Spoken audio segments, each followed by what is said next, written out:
বিসমিল্লাহির রহমানির রহিম। আসসালামু আলাইকুম। আশা করছি যে যেখানে আছেন সুস্থ আছেন, ভালো আছেন।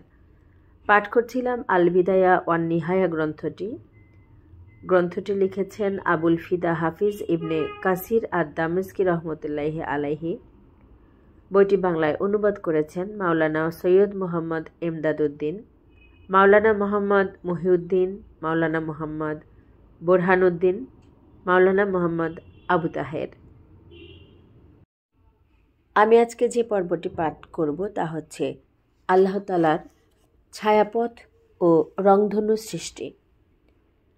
আবুল কাসিম তাবারানী রহমতুল্লাহি আলাইহি বর্ণনা করেন যে ইবনে আব্বাস রাদিয়াল্লাহু আনহু বলেন, সম্রাট হিরাক্লিয়াস মুয়াবিয়া রাদিয়াল্লাহু আনহু এর নিকট পত্র লিখেন এবং এই সময় তিনি বলেন যে যদি তাদের অর্থাৎ মুসলমানদের মধ্যে নবুয়তের শিক্ষার কিছুটাও অবশিষ্ট থাকে তবে অবশ্যই তারা আমাকে আমার প্রশ্নের জবাব দেবে।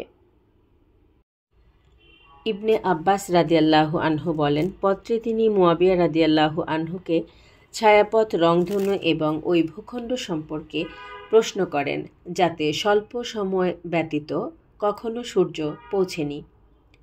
ইবনে আব্বাস রাদিয়াল্লাহু আনহু বলেন, পত্র ও দূত এসে পৌঁছলে মুয়াবিয়া রাদিয়াল্লাহু আনহু বললেন, এ তো এমন একটি বিষয় যে ব্যাপারে প্রশ্নের সম্মুখীন হব বলে এ যাবৎ কখনো আমি কল্পনাও করিনি। কে পারবেন এর জবাব দিতে? বলা হলো ইবনে আব্বাস রাদিয়াল্লাহু আনহু পারবেন। ফলে মুয়াবিয়া রাদিয়াল্লাহু আনহু হিরাক্লিয়াসের পত্রটি গুটিয়ে ইবনে আব্বাসের নিকট পাঠিয়ে দেন। জবাবে ইবনে আব্বাস রাদিয়াল্লাহু আনহু লিখেন, রংধনু হল পৃথিবীবাসীর জন্যে নিমজ্জন থেকে নিরাপত্তা। ছায়াপথ আকাশের সে দরজা যার মধ্য দিয়ে পৃথিবী বিদীর্ণ হবে আর যে ভূখণ্ডে দিনের কিছু সময় ব্যতীত কখনো সূর্য পৌঁছেনি। তা হল সাগরের সেই অংশ যা দুভাগ করে বনি ইসরায়েলদেরকে পার করানো হয়েছিল। ইবনে আব্বাস রাদিয়াল্লাহু আনহু পর্যন্ত এই হাদিসের সনদটি সহিহ।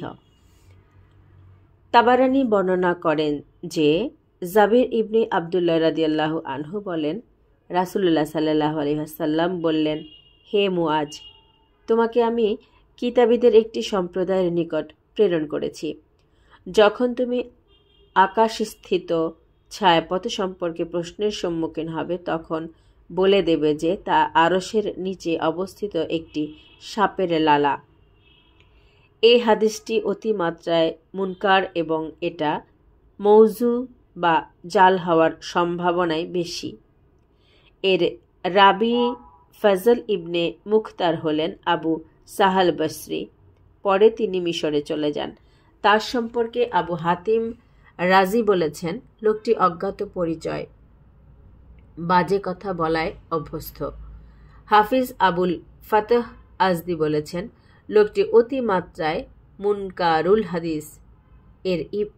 আর ইবনে আদি রহমতুল্লাহি আলাইহি বলেছেন, মতন ও সনদ কোনো দিক থেকে তার হাদিস অনুসরণযোগ্য নয়।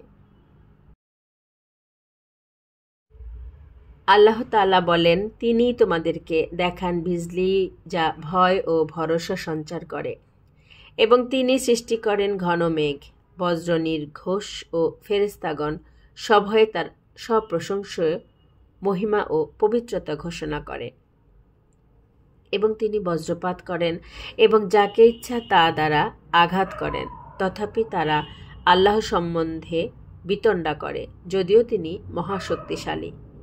পবিত্র কোরআনের 13 নম্বর সূরা আয়াত 12-13।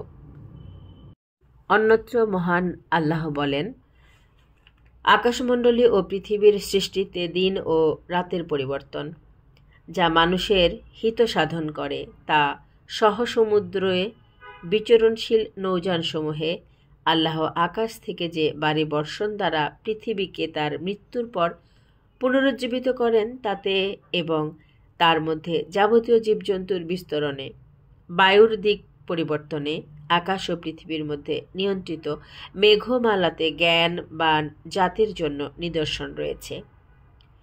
সূরা বাকারা আয়াত 164। ইমাম আহমদ রহমতুল্লাহ আলাইহি যথাক্রমে ইয়াজিদ ইবনে হারুন, ইব্রাহিম ইবনে সাদ ও সাদ সূত্রে গিফার গোত্রের জনৈক ব্যক্তির থেকে বর্ণনা করেন যে তিনি বলেন, আমি রাসূলুল্লাহ সাল্লাল্লাহু আলাইহি ওয়াসাল্লামকে বলতে শুনেছি, আল্লাহ মেঘ সৃষ্টি করেন, ফলে তা উত্তমভাবে কথা বলে ও উত্তম হাসি হাসে। মুসা ইবনে উবায়দা ইবনে সাদ ইব্রাহিম রহমতুল্লাহ আলাইহি বলেন, মেঘের কথা বলা হলো বজ্র আর হাসি হলো বিজলি। ইবনে আবু হাতিম বর্ণনা করেন যে মুহাম্মদ ইবনে মুসলিম বলেন, আমাদের নিকট সংবাদ পৌঁছেছে যে এমন একজন ফেরেশতা যার 4টি মুখ আছে, মানুষের মুখ, ষাঁড়ের মুখ, শকুনের মুখ ও সিংহের মুখ। সে তার লেজ দ্বারা নাড়া দিলেই তা থেকে বিজলি সৃষ্টি হয়। ইমাম আহমদ, তিরমিজি, নাসাই ও বুখারী রহমতুল্লাহ আলাইহি কিতাবুল আদবে এবং হাকিম তার মুস্তাদরাকে হাজ্জাজ ইবনে আরতাহ রহমতুল্লাহ আলাইহি বর্ণিত হাদিসটি সালিমের পিতার সূত্রে বর্ণনা করেন যে রাসূলুল্লাহ সাল্লাল্লাহু আলাইহি ওয়াসাল্লাম যখন বজ্রধ্বনি শুনতেন তখন বলতেন, হে আল্লাহ, আমাদেরকে তুমি তোমার গজব দ্বারা বধ করো না ও তোমার আযাব দ্বারা ধ্বংস করো না, এবং এর আগেই তুমি আমাদেরকে নিরাপত্তা দান করো। ইবনে জারির রহমতুল্লাহি আলাইহি আবু হুরায়রা রাদিয়াল্লাহু আনহু সূত্রে বর্ণনা করেন যে রাসূলুল্লাহ সাল্লাল্লাহু আলাইহি ওয়াসাল্লাম বজ্রের আওয়াজ শুনলে বলতেন, পবিত্র সেই মহান সত্তা বজ্র যার সপ্রশংস মহিমা ও পবিত্রতা ঘোষণা করে। আলী রাদিয়াল্লাহু আনহু সম্পর্কে বর্ণিত আছে যে তিনি বললেন, ইবনে আব্বাস, আসওয়াদ ইবনে ইয়াজিদ ও তাউস প্রমুখ থেকেই এরূপ বর্ণিত আছে। মালিক আবদুল্লাহ ইবনে উমর রাদিয়াল্লাহু আনহু থেকে বর্ণনা করেন যে রাসূলুল্লাহ সাল্লাল্লাহু আলাইহি ওয়াসাল্লাম বজ্রের আওয়াজ শুনলে কথাবার্তা ত্যাগ করে বলতেন, পবিত্র সেই মহান সত্তা বজ্র ও ফেরেশতাগণ সভয়ে যার সপ্রশংস মহিমা ও পবিত্রতা ঘোষণা করে। তিনি আরও বলতেন, অর্থাৎ নিশ্চয় এটা পৃথিবীবাসীর জন্য এক কঠোর হুঁশিয়ারি।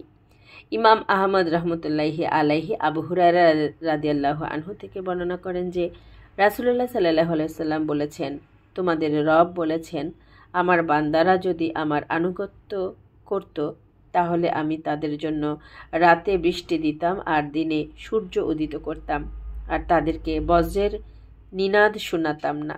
অতএব তোমরা আল্লাহর জিকির করো, কারণ জিকিরকারীর উপর তা আপতিত হয় না। সবাইকে অসংখ্য ধন্যবাদ। জাযাকাল্লাহু খায়রান। আসসালামু আলাইকুম। আল্লাহ হাফেজ।